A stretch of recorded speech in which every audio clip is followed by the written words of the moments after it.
안녕하세요. 황상민의 심리상담소 2018 시작하겠습니다. 네. 요즘같이 더운 날 어떻게 지내세요? 빙하 타고 놀고 있어요. 빙하 타고 놀고 있어요. 둘씨가 보내는 오! 저만 봤어요. 둘리씨. 네, 제 사랑을 좀 가립니다. 그러네요. 저도 빙하 타고 싶어요. 집에서 사기 시공당해가지고 에어컨도 못 틀고 지금. 그러면 나쁜 놈 새끼.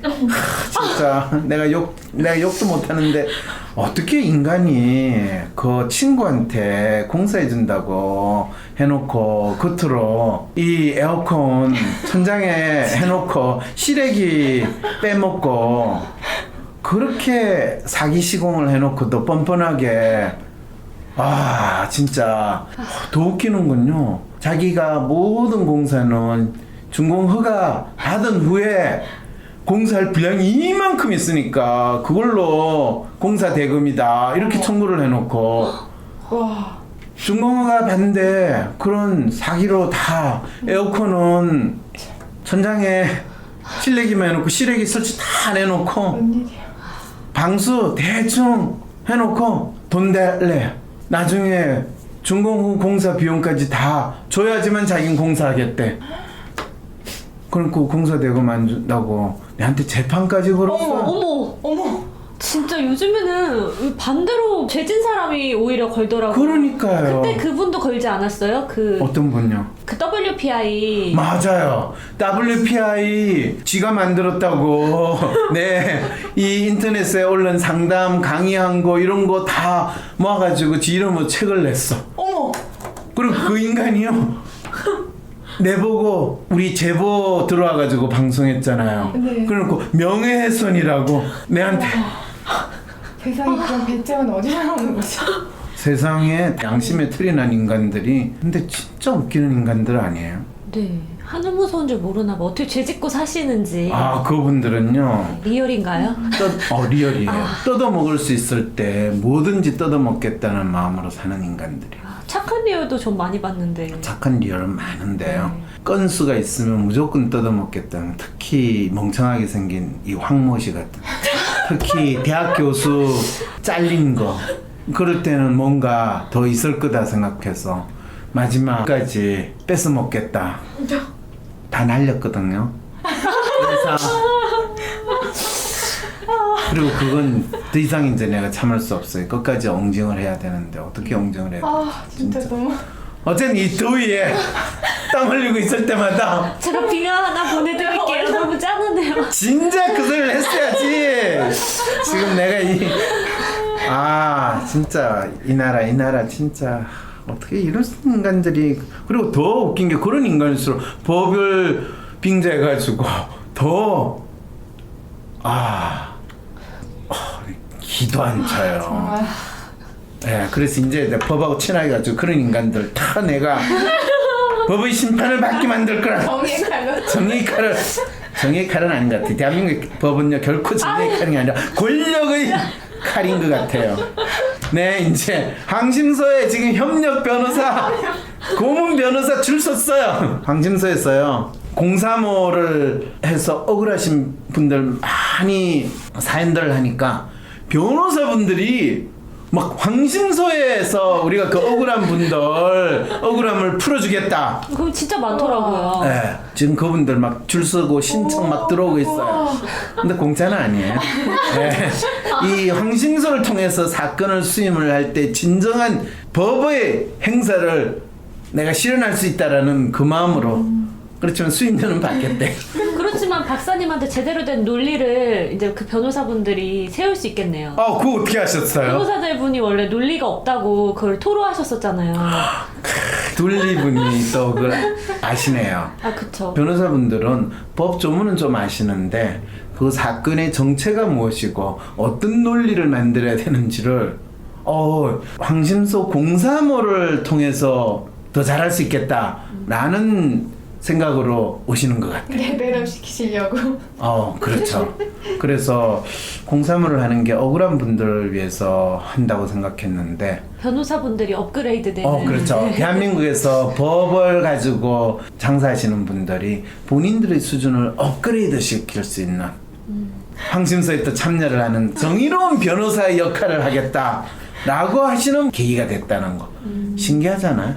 어쨌든 간에 중요한 거는 이 어떻게 변론을 하느냐 중요하다는 거. 근데 그것도 생각하는 수준과 어떤 통찰을 발휘하느냐가 아주 중요하다는 거.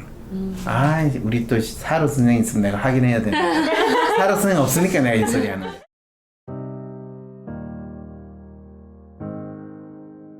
같은 단어를 사용하더라도 자신의 성향에 따라 다른 의미로 생각하고 사용하고 있다는 걸 아시나요? 모든 사람은 각자 다른 성향을 가지고 있습니다. WPI 성격 프로파일에 따라 상담의 결과는 달라질 수 있습니다. 황심소는 나 혼자 고민하는 해결할 수 없을 것 같은 문제를 공개 상담함으로써 나와 비슷한 고민을 하는 사람들의 고민을 동시에 해결해 드립니다.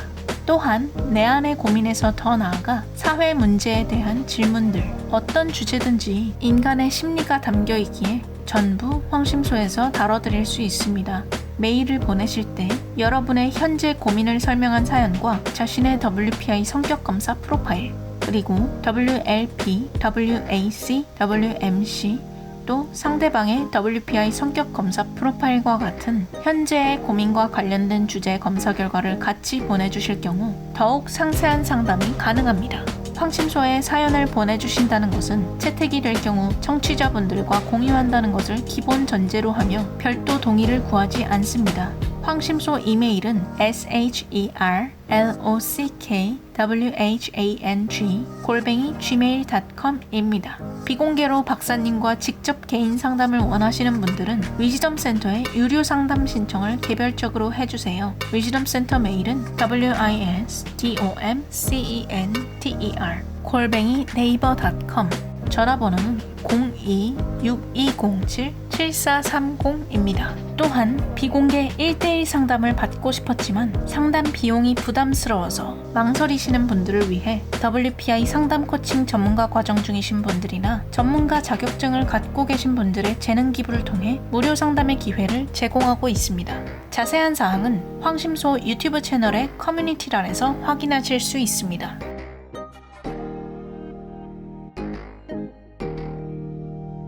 그렇고 무슨 사연이 있어요? 오늘은 다능인의 사연을 준비했습니다. 다능인의 사연요? 다능인이 뭐예요? 다재다능.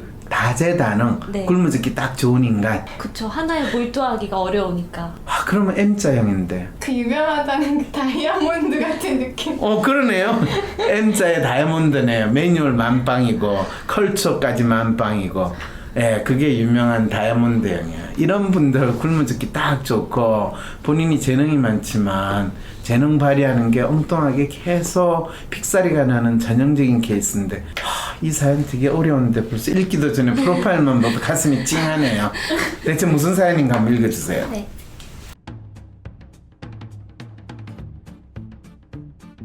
안녕하신지요 박사님. 팟캐스트를 잘 듣고 있으며 날카로운 분석에 감명받고 있습니다. 저는 45세 남자입니다. 이 나이에도 어떤 일에 제 능력을 발휘할 수 있는지 잘 모르겠습니다. 주위에서는 말을 잘하고 직관이 뛰어나고 꼬치꼬치 캐묻는 걸 잘하니 검사나 경찰이나 기자, 심리상담사 등이 잘 맞는다고 하고요. 저 또한 비슷한 생각을 갖고 있습니다. 하지만 현실적으로 힘든 것들이 대부분이라 고민이 많습니다. 심리상담, 정신과 의사 이런 것들이 이 나이에도 끌리지만 과연 현실적으로 의미가 있는 것인지 허튼 꿈일 수도 있는지 궁금하고요. 이제부터 저를 알 수 있는 어릴 적 사건들 위주로 말씀드리겠습니다. 어려서 저는 좀 일반적이지 않은 삶을 살았는데요. 중학교 시절 학교가 이사를 가게 돼 부모님에게 졸라서 통학 1시간 이상이 걸리는 신림동까지 중학교를 다녔습니다. 당시에는 집이 경희대 근처였기 때문에 대학생 형들의 데모가 거의 매일 시위가 일어나던 상황이었고 하루는 집 앞까지 도망온 대학생 형들을 우리 집에 숨겨도 주었고 돌도 주워주었던 기억이 아직 남아있습니다. 이후 상고를 갔는데 공부도 하기 싫고 해서 가난을 명분 삼아 빠른 취업을 목적으로 상업고등학교를 진학했습니다. 당시 실업계 고등학교는 공부를 거의 하지 않는 아이들이 가는 곳이었고 저 또한 공부를 하지 않게 되었습니다. 그리고 공부를 완전 놓게 된 이유는 어차피 대학을 가지 않을 것이고 잘해서 뭐해라는 생각이 제 의식 속에 있었습니다. 상고 졸업 전에 취업해 1년 반 정도 중소기업에서 사실상 첫 조직 생활을 시작했고 군대에 가게 됩니다. 이왕 가는 거 멋진 특수부대가 좋겠다 해서 갔다가 하루하루 매일 죽음의 문턱까지 가는 고통에 너무 힘들었던지라 갑자기 못하겠다는 생각이 들었는데요. 지금 생각해도 도대체 왜 그랬을까라는 행동인데요. 당시 그 부대는 몸에 이상이 없지 않는 이상 훈련 중 퇴교가 용납되지 않던지라 훈련 도중 쉬는 시간을 이용해서 제 발을 자해까지 하면서 퇴교를 하게 됩니다. 정말 미친놈 같았습니다. 이후 군에서 대기 중에 상사분들이 직업군인으로 그냥 복무하는 게 어때? 월급도 주고 생활도 괜찮아 라고 하는 이야기에 21살의 저는 아무 생각 없이 그 의견에 동의하고 군 생활을 시작했습니다. 한 2년은 정말 지옥 같은 생활이었고 영예자가 돼서 그나마 조금 생활이 괜찮았지만 결국 제대를 하게 됩니다. 참 희한하게도 97년 IMF가 터지고 한창 뉴스에서 사람들이 잘려나갈 때 당시 정년이 보장되던 말던 직업 군인을 그만둡니다. 조금 더 전문적인 일을 찾고자 하는 마음에 어학 공부를 접하게 되는데 그 자신감으로 일본으로 어학연수를 가게 됩니다. 이후 일본어 가이드가 되었고 번역회사로 이직 그리고 대학 입학까지 이어지게 됩니다. 저는 인라인도 혼자 배웠고 몽블랑 정상도 다녀왔으며 스쿠버 다이빙도 진해 똥물에서 배워서 실력이 좋습니다. 잔재주가 많다는 소리를 많이 들었습니다. 이후 제대로 한번 일해보자는 생각에 관광 통역 가이드로 취업을 해보자는 생각으로 가이드 시험에 응시했고 일본 현지체류 경험 덕이었는지 5개월만 공부하고 단기간에 합격했습니다. 천재인 줄 알았죠. 물론 아니지만. 그런데 여행업계 돈 버는 구조가 아주 예술입니다. 가이드 생활을 하며 회의감이 들었고 일어에 대한 자신감이 있었던지라 번역회사로 취업에 성공하면서 대학 진학까지 마음먹게 되었습니다. 운 좋게도 대학에 합격하게 되었고 경희대를 들어갔는데 제가 생각하던 대학이 아니었습니다. 전공이란 것이 호텔 관광인데 커리큘럼이며 배우는 내용이 정말 허무하기 짝이 없었습니다. 당시 자신감 만땅이었던지라 고민 끝에 법학과로 전과를 결심하게 됩니다.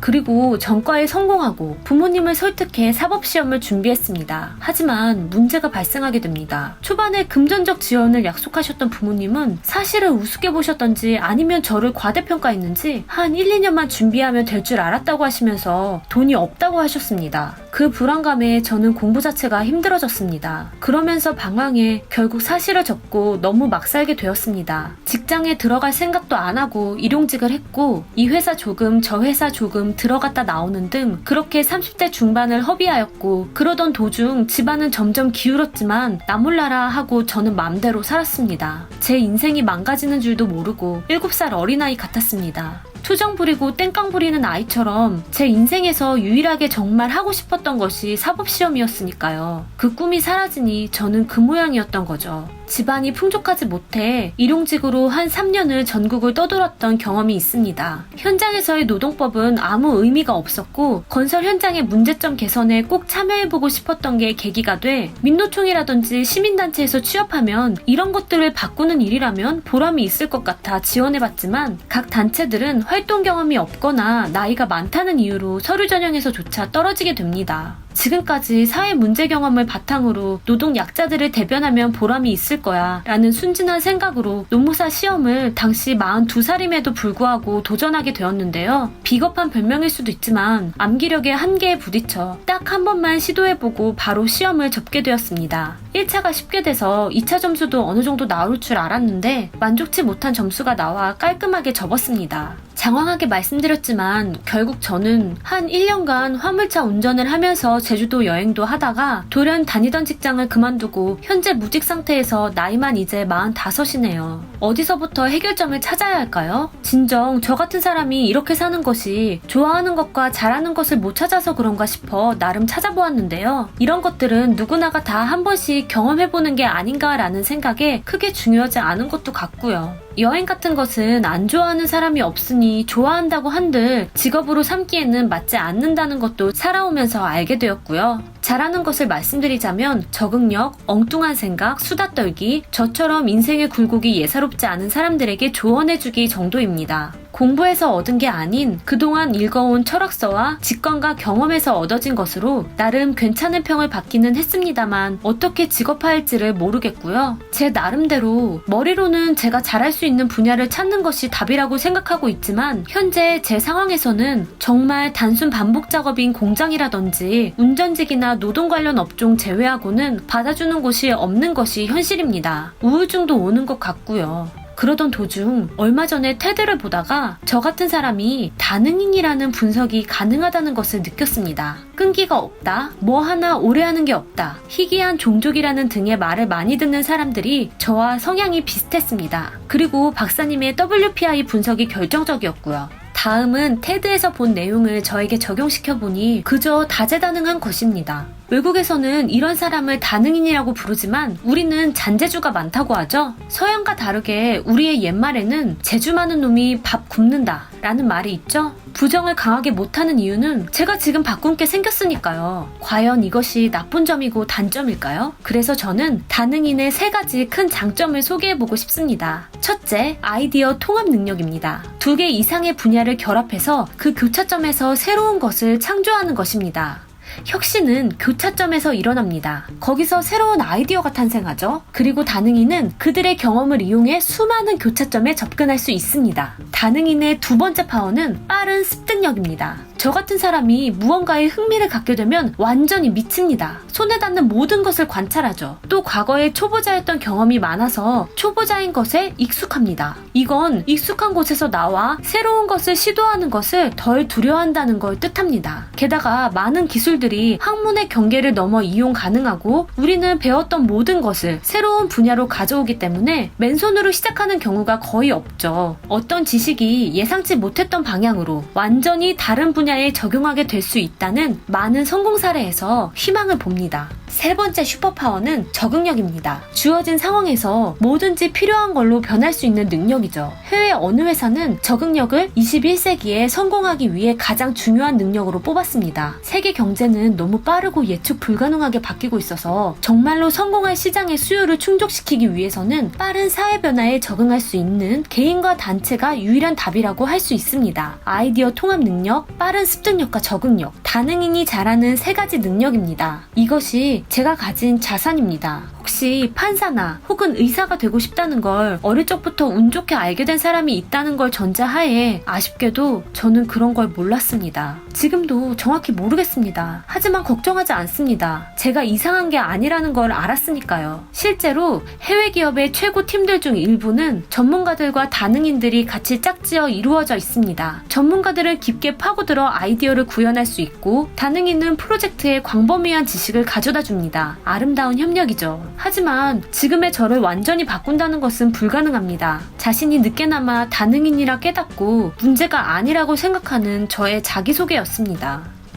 솔직하게 꾸미지 않고 저의 현실을 표현하자면 나름의 핑곗거리가 그럴듯해 보이지만 현재는 그저 인생 꼬인 대졸입니다. 자학만큼 나쁜 게 없다는 긍정적 표현들은 솔직히 머리로만 이해가지 무의식에서는 받아들여지지 않습니다. 어디서부터 저의 마음의 병을 치유해 조금이라도 보람을 찾으며 살아갈 수 있을까요? 손해 안 보려는 이 심보가 결국은 더 큰 손해로 자꾸 돌아오네요. 지금은 영어 가이드나 일어 가이드를 다시 해보려고 생각 중인데 그것도 잘 모르겠습니다. 그저 노가다나 하거나 운전직이나 대충 하면서 살 수는 없을 것 같아서 상담 드려봅니다. 네, 안전하자 갔다 온 기분이에요. 그래요. 그래도 이분 사연은 어디서부터 저희 마음의 병을 치유해서 조금이라도 보람을 찾으며 살아갈 수 있을까요? 라는 질문을 던지는데 정작 본인은 지금은 영어 가이드나 일어 가이드를 다시 해보려고 생각 중인데 그것도 잘 모르겠고요. 그렇다고 노가다나 하거나 운전직이나 대충 하면서 살 수는 없을 것 같아요. 저는 다능인이에요. 그래서 다능인이라면 제가 전문가랑 같이 협업하면서 뭔가 멋진 일을 해야 되는 거 아닐까요? 사실 할 수 있을 것 같거든요. 못해요. 그럼 실전론 거짓된 격려나 위안을 주면 안 돼요. 네. 왜 못한다고 제가 잘라서 이야기할까요? 본인의 장점을 아직 파악하지 못해서 그런 걸까요? 바로 그런 이야기를 듣다가 이분 평생 망했어요. 죄송합니다. 이분 보니까 참 그러게요. 재주가 많은 인간이 굶어 죽는다라는 그 이야기가 왜 나왔는가를 다시금 생각하게 되네요. 본인도 아시더라고요. 그렇죠. 네. 뭐 어떻게 해야 돼요? 이분 어떻게 해요? 야, 이분 어떻게 해요? 장점을 찾는 게 시작이 아니에요? 장점을 찾는 게 그 생각 때문에 이분이 다능인 그걸 알고 그렇구나. 또 심지어는 WPR을 통해서 알았어. N자형, 다이아몬드형까지도 알았어요. 되게 많은 거 네. 하긴 해요. 네, 많은 걸 했잖아요. 네. 근데 그걸 많은 거 했던 걸 지금 하면 되잖아요. 근데 네. 그거는 못 하겠다는 거잖아요. 다능인의 특성, 아이디어 통합 능력, 빠른 습득력과 적응력. 이게 다능인이 가진 세 가지 능력이라고 테드에서 들었대요. 네. 이분이 확 꽂혔어요. 근데 아이디어 통합 능력, 여러분 저를 한번 생각해보세요. 아이디어 통합 능력, 빠른 습득력, 네, 하시죠. 적응력. 네, 있으시죠. 저도 다능인 맞죠? 네. 그럼 그분하고 저 같은 거네요, 그죠? 왜 근데 한 분은 박사님이 되셨고 왜 한 분은 지금 이렇게 고민을 하고 계세요? 그 차이가 뭔 것 같아요? 꾸준히 하신 차이. 그렇죠. 다능인의 진짜 중요한 거는 이 세 가지를 지속적으로 하느냐라는 인내력이 필요하거든. 이 세 가지보다 더 중요한 게 인내력이에요. 저 박사님은 인내력 짱이신데. 구설이 서말이라도 깨어야 보배. 그 테드분 인내를 한마디만 좀 해주시지. 그러게요. 그래서 그 테드에서 나온 사람들이 그 이야기 틀린 이야기는 아닌데 더 에센스가 되는 걸 이야기하지 않고 뻔한 이야기를 테드에서 이야기했으니까 뭔가 질릴 거야. 그런데 하필이면 그게 나하고 맞아. 세상에. 그래서 무슨 요인, 무슨 능력을 가지면 뭐가 될 수 있습니다. 이런 이야기는 그거는 약장사. 우리 약의 성분은 무슨 성분이 있기 때문에 효과가 있습니다라고 똑같은 이야기 패턴이라는 걸 이분은 왜 모르실까요? 아 그러게요. 왜 생활의 달인이나 무슨 뭐 비법 성공하신 분들 얘기 나오면 그분이 무슨 뭐 어떤 방식이나 방법이나 어떤 맛의 비밀이나 이런 레시피가 중요한 게 아니라 그분이 오랜 시간 동안 그것을 계속 해놓으면서 겪었던 것들이 사실 그 생활의 달인인데. 맞아. 알겠어요. 훌륭해요. 예, 그게 인내력이에요. 그게 기초가 돼야지 그 다른 능력들이 빛을 발휘하는데, 근데 인내는 쓰다. 뭐 이런 상황이기 때문에 아무도 그 힘든 건 이야기하고 싶지 않은 거거든요. 맞아. 멋있지도 않잖아요. 네. 네. 그래서 좀 어떻게 하면 공부를 잘하나요? 그런 질문할 때 물어봐요. 한 번 앉으면 앉은 자리에서 얼마까지 앉아있니? 라고 물어봐요. 보통 애들이 뚫리시는 책상에 딱 앉으면 보통 몇 분 정도 앉아있어요. 오후 되면은 30분 단위로 집중이 깨지긴 깨지죠. 하더라고요. 예. 네. 그것도 사실은 공부하는 사람들 같은 경우는 그게 인내력하고도 마찬가지예요. 그리고 공부 못하는 애들의 특성은 앉아는 있는데 딴짓하는 거가 기본이잖아요. 근데 그건 앉아 있는 게 아니거든요. 근데 앉아서 진짜 책을 보고 집중하는 능력이 30분 이상 되는 애들은 훌륭한 거예요. 근데 되게 공부하는 5분이 안 넘어가요. 이분들 진짜 능력이 있으신 그래도 것 같긴 해요. 다능인이시긴 한 것 같은데. 다능인이에요. 참 안타까워요. 근데 뭐 지금 본인 스스로 어떻게 규정하냐면 그냥 인생 꼬인 대졸이라고 스스로 규정하고 있어요. 공부도 하시고 외국어도 잘하시고. 근데 이분이 가장 결정적으로 필요한 능력을 지금 본인이 모르세요. 사실은 이분이 지금 45세가 돼서 본인이 뭐 어릴 때 판사나 의사가 됐으면 자기 인생이 나아지지 않았을까요? 이렇게 생각하는데, 근데 여전히 또 그렇게 생각해요. 그래서 뭐 본인이 노무사, 왜냐면 자기가 노동 현장에서 경험도 있고 해서 그러면 거기서 조금 전문가 정도면 노무사면 되겠다. 나이 40이 넘어서 이런 시험 보면 갑자기 참 힘들어요. 공인중개사 시험 준비하는 것도 40이 넘어서 하면 진짜 쉽지 않거든요. 네, 근데 그거가 마치 또 다른 엄청난 옛날 20대 때 사법시험 준비하다가 그만둔 거와 똑같은 생각으로 꼭 이번엔 공인중개사 시험이라도 한번 볼 수 있게 박사님 그러면 안 될까요? 그걸로 당신의 삶이 바뀌지 않습니다. 이렇게 상담하는 경우도 있어요.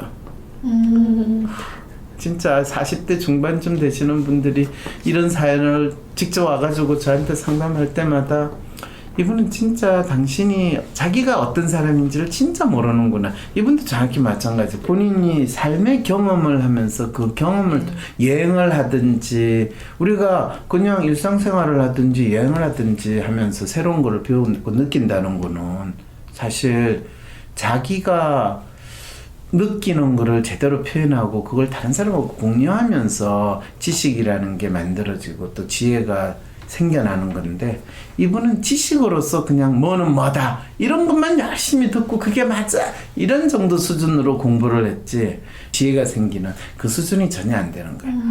지식을 사랑해서 지혜가 생기는 걸 보통 우리는 철학이라고 그래요.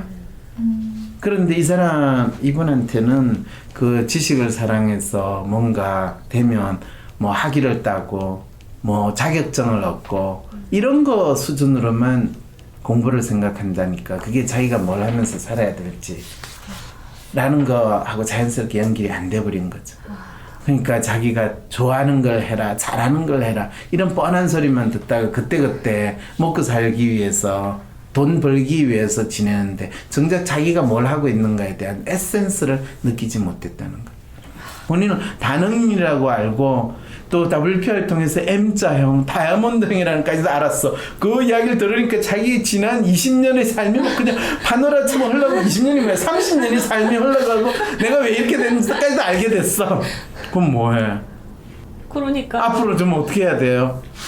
이분하고 참 비슷한 삶을 지내신 분이 미국에서 철학자가 있어요. 누구예요? 이름이 호픈가 하는 사람인데요. 그분 글을 우연히 읽는데 글이 너무 멋있는 거예요. 내 마음을 팍 내가 이름도 제대로 지금 기억을 하는지도 모르겠는데 그 사람의 평생 직업은 뭐냐면 부두 노동자였어요.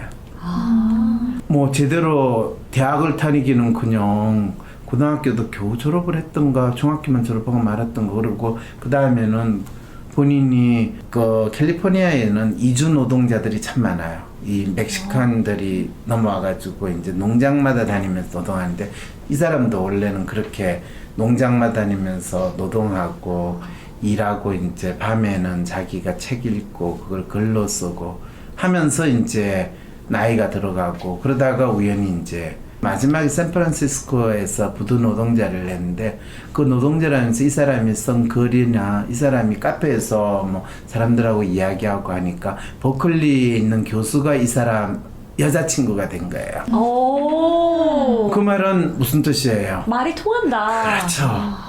그리고 그게 이제 60년대 70년대 샌프란시스코하고 버클리 분위기가 뭐 여러 가지 진보적인 생각도 이야기하는데 이야기를 해보니까 그 여자가 너 누구냐? 뭐 하는 사람이 올 때 나 부두 노동자예요.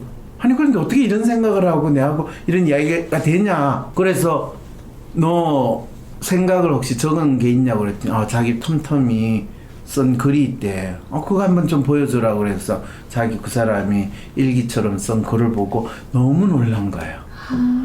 이런 깊이 있는 생각을 어떻게 하고 이걸 글로 표현했냐. 그래서 그걸 책으로 만들어서 그 사람이 되게 이제 뭐 옛날에 히피 분위기니까 뭐 우리는 이제 서로 대화 자체를 거의 안 하잖아요. 네. 그리고 대화를 하더라도 또 우리나라 사람들은 진짜 자기 생각을 이야기하는 게 아니라 뭐 문바가 어떻고 노바가 어떻고 뭐 태극기 부대가 어떻고 뭐 이러면서 말도 안 되는 뭐 이념 논쟁이나 하고 북한의 뭐 개정은이가 어떻고 뭐 김정은이가 어떻고 뭐 이런 소리를 하고 그걸 대화라고 하는 게 우리의 대화 수준이니까 사실은 금방 편가르기가 되고 이 대화가 진전이 안 되잖아요. 네. 그런데 본인이 산다는 게 뭔고 그리고 뭐 특정한 이슈 이 궁금한 거 뭐 이런 것들에 대해서 또는 예술에 대해서든 또는 시에 대해서든 철학에 대해서든 그게 뭐 누구의 철학이 아니라 삶에 있어서 이런 이슈들이 우리가 말을 한다는 게 뭔가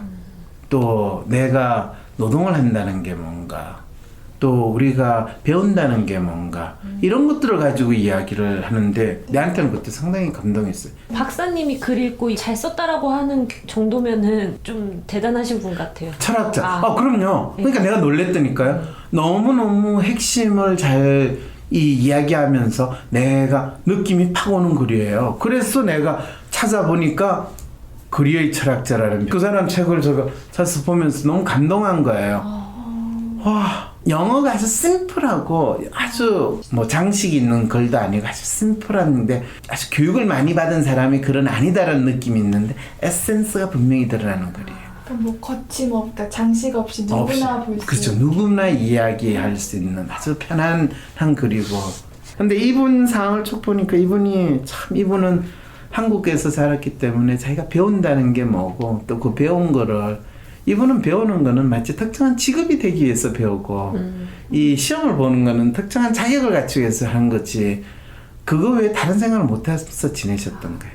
근데 지혜는 그렇게 막 학벌이나 자격증으로 생기는 게 아니거든요. 그래서 이 이주 노동자나 부두 노동자로 일하면서도 그 사람은 자기가 매일 느끼는 그 경험을 글로 쓰고 또 그거를 좀 더 생각을 해보고 왜 이런 일이 벌어질까. 이분도 참 그래요. 이분은 본인이 일용직으로 일을 했던 통역으로 일을 했던 여행을 하면서 배웠던 그 매 순간이 자기의 재능이 발휘하지만 그 재능이 어떻게 발휘가 되는가를 자기 나름대로 정리하고 또 그것이 실제로 사람들이 알고 있는 거 어떤 차이가 있는가를 자기 나름대로 생각하고 그거를 좀 더 표현하고 정리를 할 수 있으면 조금씩 그 다양한 경험 속에서 지혜가 쌓이게 되거든요.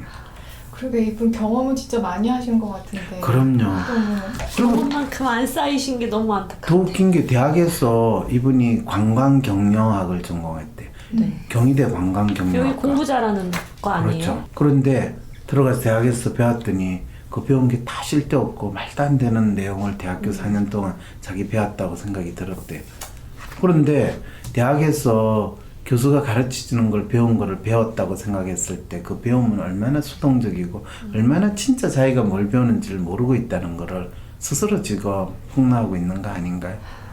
본인이 일본어를 독학해가지고 일본 관광 가이드가 돼서 관광 경영학을 전공까지 했으면 그 다음에 뭐 관광업계나 일본 관광객이든 국내 관광에서 어떤 어려움이 있고 진정으로 거기서 필요한 지혜가 뭐고 거기서 다뤄야 되는 걸 본인의 경험을 연결시켜가지고 대학 교수가 이야기하는 뻔한 소리가 아니라 진정한 본인의 현장의 경험과 또 본인이 실제로 배운 거를 접목시켜가지고 그 업계에 있는 사람들한테 이야기를 하고 업계의 문제점을 지적하고 해결하려고 노력했으면 엄청난.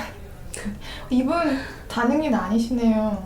아이디어 통합 능력이 좀 없으실까? 뭔지 아시겠죠? 본인이 재능을 발휘하지 못하고 나중에 보니까 본인이 왜 그동안 실패했는가 라는 거를 굳이 멋있게 이름을 갖다 붙이려고 하니까 다능인이라는 걸 알게 된 그런 본인이 실패 이유를 찾는 데는 아이디어 통합 능력이 아주 무슨 말인지 알겠죠?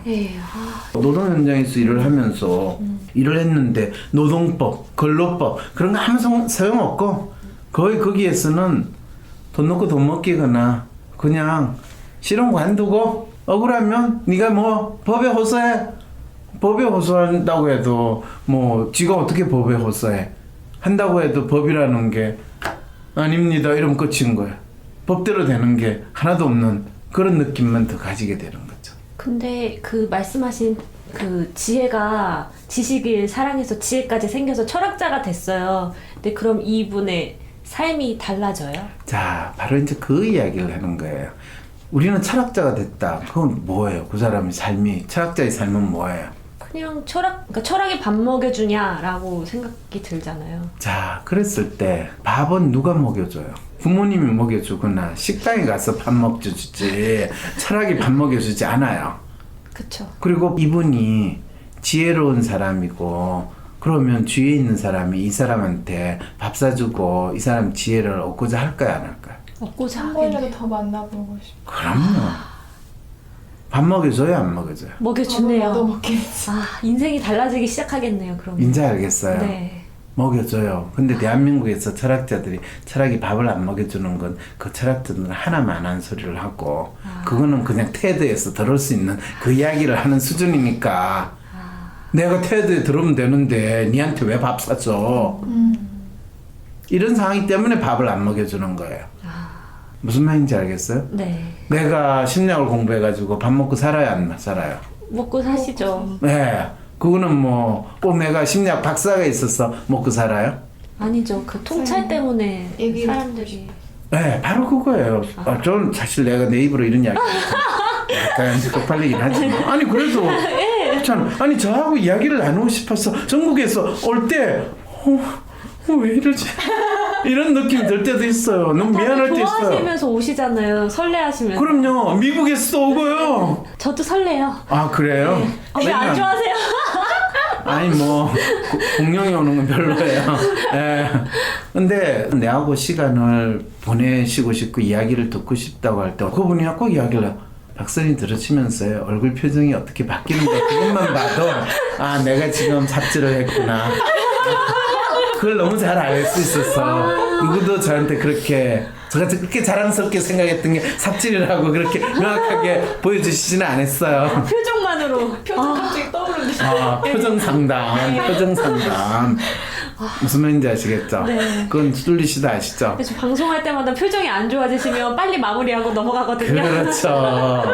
진짜 이분이 그거를 했으면 지금 한 자리 하고 계실 것 같은데. 아, 한 자리만 하고 있었겠어요? 책도 내고. 책도 내고요. 자기 생각을 진짜 그 어깨에 있는 분이 또 뭐 대학에서 가르치는 교수들을 우습게 만들 수 있는 진정한 단응인으로서 본인 능력을 발휘했겠죠. 그리고 그 호텔 경영학과 나온 친구들이 전공을 거의 못 살리거든요. 그럼요. 그러니까 왜냐하면 네. 그 호텔 경영학과 놓으면 다 호텔에 가가지고 노예로서 살아야 된다고 생각을 하지. 자기가 하고 있는 게 이 업계에서 진정으로 뭘 해야 되는가에 대해서 전혀 생각을 못 하거든요. 뭐 호텔이나 음식점이나 가서 서빙하는 게 본인들이 그 공부를 하는 이유라고 생각해요. 물론 서빙도 필요해요. 그 실제적인 경험도 필요하긴 한데 거기서 한 단계를 더 넘어가는 것이 뭔지에 대해서 직급이 올라가지고 월급이 조금 올라가면 자기가 그 분야에 대해서 안다고 생각을 할 때 저거는 지 시간과 지 몸을 파는 노예 노동자의 사고에서 조금 더 벗어나지 못하는 일을 하고 있구나.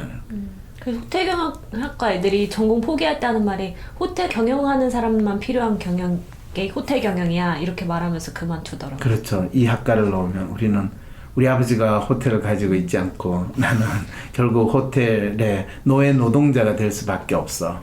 네, 이 상황이 벌어지는 것. 그건 경영학과 나오는 사람들이 다 가지는 기본 고민이에요. 노예 노동자로서는 괜찮은 레벨인데 경영자가 되는 건 아버지 탓을 할 수밖에 없는 거예요. 경영학과의 미래죠, 항상. 근데 이분 손해 안 보려는 이 심보가 결국은 더 큰 손해로 자꾸 돌아오네요. 그거는 이제 본인 스스로가 내가 뭘 잘못했을까 할 때 스스로 자기가 자기를 수련하는 동안에 또는 손해본다는 생각을 했다라는 거를 스스로 표현하는 거죠. 근데 그게 이슈가 아니라 지금도 45세에 본인이 뭘 할까요? 라는 이 질문을 했어 내가 이야기하는데요. 본인이 노가다나 하거나 운전직이나 대충 하면서 살 수가 없는 것 같은 건 맞아요. 네. 그렇지만 노가다나 운전직을 제대로 하면서 사시면 돼요. 그렇구나. 그 이분 어떻게 제대로 하실 수 있어요? 바로 제대로 한다는 게 뭘까요? 노가다나 운전직을 제대로 하는 게 뭔지 아세요? 아, 일의 원리를 파악하고 어떻게 하면 더 잘하고 빠르게 하고 뭐 이런 걸까요? 그건 노예 교육시킬 때 가르치는 게 그 이야기예요. 그럼 어떻게 해요? 대표적인 게 이솝이라는 사람 혹시 아세요? 그 동화. 네. 그 이솝은 노예거든요, 신분이. 아 그래요? 네. 그런데 이솝은 주인을 잘 섬겼을까요? 안 섬겼을까요? 안 섬겼을 것 같은데요? 왜요? 이소부화를 썼으니까요. 그렇죠. 얘가 일은 안 하고 늘 아니에요. 제대로 섬겼어요? 제대로 섬겼어요. 본인이 스스로 노예가 아닌 주인으로서 주인을 섬긴 섬겼어요. 거네요. 가장 일차적인 건 그 당시에 노예들의 업무는 다양하게 우리는 뭐 물기로 오고 빵 붓고 나무 떼고 하는 그 일만 있는 게 아니라 노예의 일 중에서 글자를 아는 노예는 주인한테 주인 대신에 글 쓰고 하는 것도 노예의 일이에요. 노가다를 생각을 할 때 노가다 십장을 하던 노가다 일을 해도 노가다 일이 있고 그 노가다 일 끝난 다음에 노가다한테 상담을 해주는 역할도 있고 노가다한테 재미있게 이야기를 해주는 역할도 있고 노가다의 삶은 다양하게 나타나요. 운전수를 하더라도 운전만 시키는 대로 주행 자동차처럼 운전만 하는 운전수도 있고 운전을 하면 주인님하고 대화를 하는 운전사도 있고 주인님의 답답한 거를 풀어주는 운전사도 있고 주인에 따라서 다양하게 또 자기 역할을 찾아나가는 노예도 있어요. 살아있는 노예냐 죽어있는 노예냐의 차이가 있는 거예요. 이솝은 그래서 주인한테 어떤 걸 많이 했냐 하면 주인하고 있을 때는 재밌는 이야기를 주로 해준 게 이솝우화예요. 근데 주인이 좀 일방하잖아요. 그러니까 교훈이 될 만한 이야기를 다른 동물에 빗대서 한 거예요. 수준에 맞춰서. 그렇죠. 주인이 개돼지인데 개돼지 이야기를 해줄 수는 없으니까. 그래서 여우와 심포도 이야기도 하고 우리가 아는 그 다양한 우화들을 이야기한 게 주인을 다 교육시키려는 목적에서 했는데 네가 이걸 배워 이건 아니면 넌 바보야 이러면 지가 죽지. 그래서 나중에 이솝의 주인은 이솝을 노예에서 풀어주게 해서 되는 일이 벌어져요. 오, 감동. 감동. 그럼 이분은 어떻게 주인 되는 운전수가 되고 주인 되는 노동자가 될 수 있어요? 근데 먼저 그 일부터 제대로 잘해야 되겠죠. 그럼 이 일마저도 대충대충 하고 계시겠네요. 그렇죠. 그리고 자기가 한 일에 있어서 이솝처럼 그거를 글로 쓰는 그 정도 그걸 생각해보는 일을 했을까 안 했을까요? 안 하셨겠죠. 이분은요 군대에 있을 때 그 군대 일하기 싫다고 자해했잖아요. 네. 자해해가지고 그 부대 특수부대에서 그만두잖아요. 꼭 그런 식으로 자기가 하고 있는 걸 부정하는 방식으로 지 문제를 해결하려는 그게 평생 동안 반복되었다는 거예요. 본인도 막 살았다고. 그게 바로 막 사는 형태로 나타나. 그래서 지금부터라도 이분이 진짜 전문적이고 제대로 된 거는 어떤 그게 판사를 하고 의사를 하고 변호사를 하고 하는 그 타이틀에 의해서 이루어진 것이 아니라 제가 많은 변호사를 만나보니까 변호사가요 거의 수준이 양아치 수준이에요. 이 법을 가지고 사기치는 법 장사꾼밖에 안 되는 거예요. 사건에 대해서 클라이언트의 마음을 알고 클라이언트가 뭐 때문에 힘들어하는지를 알려고 하니까 지가 알고 있는 이 조그만 프레임 안에 끼워 맞춰가지고 그걸로 가지고 문제를 해결하려고 하는 그 상황이 벌어진다는 걸 하니까 이건 태만한 수준이 아니라 거의 날강도들이구나 라는 생각이 드는. 의사들이 제대로 못한다고 할 때도 똑같이 그런 식의 생각을 하는데 얼마나 많은 사람들이 억울하겠어요. 그래서 이분이 노동자를 일을 하고 노동자의 근육도 생각하고 뭐 관광 안내원으로 일하고 관광업계가 요지경이라는 이야기를 하지만 정작 그것이 무엇이 문제고 그것이 어떤 내용으로 나타나고 그 내용에 대해서 이분이 정확하게 표현을 해서 사람들한테 알리고 공유하고 거기에서 그 문제를 해결할 수 있는 방안을 제시하고 그건 직접 해보신 분이 알지. 대학에서 하나만 하는 소리를 하는 교수가 알겠어요? 이분은 꾸준히 고민하면서 하시면 될 그렇죠. 뿐이네요. 그리고 그거를 본인이 제대로 글을 쓰고 그거를 사람들한테 지 블로그에 올리고 얼마든지 하실 수 있잖아요. 최소한 5년은 하셔야 돼요. 그래야지 이분이 50대가 되면 이제는 본인이 그리의 철학자 수준이 되는 이야기를 하고 그때쯤 되면 본인이 처음에는 그 일을 했는데 어느 순간은 그 일을 하는 업계나 그와 비슷한 일을 하거나 보다 더 다른 일을 하는 사람들한테 지혜를 공유하고 전파하는 사람으로 본인이 바뀐 새로운 형태의 전문가로 살아가고 있다는 걸 아시게 될 거예요. 와 이거 굉장히 큰 차이네요. 그냥 대충 하는 것과 그 제대로 하는 거. 맞아. 근데 이분은 제대로 하는 걸 어느 하나에서도 배우지를 못하신 거예요. 항상 대충 어중간하게 타이틀만 따는 것만 배우다 보니까 인생 거의 25년을 날리신 거예요. 눈 딱 감고 5년만 네. 하시길 바랍니다. 네, 이해 잘 되셨어요? 네. 수고하셨습니다. 누구시죠? 그냥 타고 온 이웃집 아니었습니다. 네. 네, 빙하를 박사님께 나눠드릴 둘리였습니다. 네, 감사합니다. 수고하셨습니다. 감사합니다.